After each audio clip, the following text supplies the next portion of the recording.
আসসালামু আলাইকুম। দেশ এবং প্রবাস থেকে সবাইকে জুম্মা মোবারক। আজকে জুম্মার নামাজের দিন নামাজ পড়তে চলে আসলাম শারজা ইন্ডাস্ট্রি এরিয়া, যে এরিয়াতে আমি কাজ করি। এই এরিয়ার জুম্মার নামাজ পড়ার যে মসজিদ, এই মসজিদে আজকে আবার চলে আসলাম। বিগত আগেও আসলে মসজিদের আমি ভিডিও বানাইছি, তো ভিডিওটা আপনাদের মোটামুটি ভালো রেসপন্স পাইছি।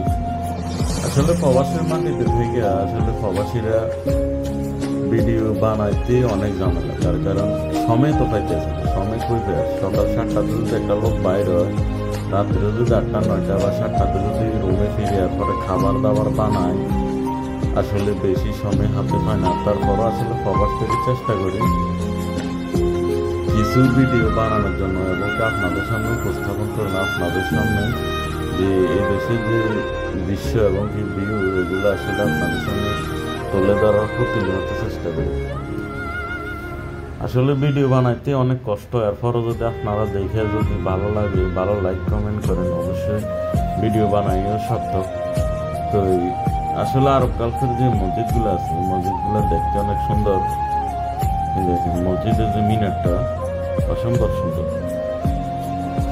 এখন চলে আসলাম মসজিদের যে ভিতরের অংশ, মুসল্লি ভাইয়েরা সুন্নত পড়তে আছে, যে 4 রাকাত সুন্নত নামাজ, এটা আদায় করতে আছে সবাই। আসলে একটু আগে চলে আসি, তার কারণ গরমের দিন দেরিতে আসলে আসলে বাইরে বইতে হয়, বাইরে অনেক গরম লাগে।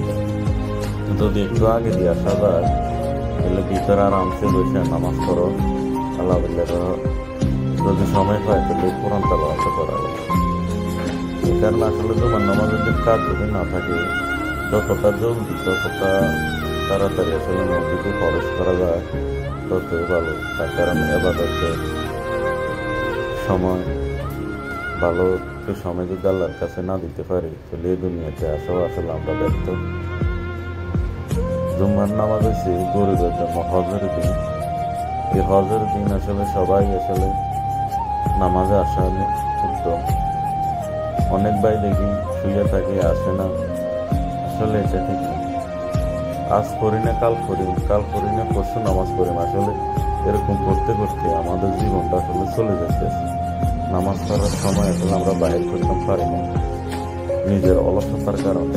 দেখেন মসজিদের যে একটা জারবাতি অসম্ভব সুন্দর, অসম্ভব সুন্দর। এই মসজিদের যে জারবাতি আসলে আরব কালচার মসজিদগুলো মূলত সরকারে বানায়, অনেক সুন্দর করে সরকারে বানায় মসজিদগুলো। যদি ভিডিওটা আপনাদের খুব ভালো লাগে, এই বাইকটারে ফলো দিবেন, আর ভিডিওটা যদি পারেন একটা লাইক একটা কমেন্ট করেন। এই দেশেও দেখলাম ভিতরে টান বাক্সা আছে, তবে এটা যে কোনো একটা ট্রাস্টের মাধ্যমে এগুলো বসানো হচ্ছে। আপনারা যদি চান 2 টাকা করে আসলে বাক্সে ফালানো যায়। যদি আপনাদের কাছে যদি ভিডিওটা ভালো লাগে, একটা লাইক একটা কমেন্ট, যদি পারেন শেয়ার করবেন। শেয়ার করলে আসলে আমার ভিডিওর যে রিচ অনেক বাড়বে। ইদানিং খুবই খারাপ অবস্থা।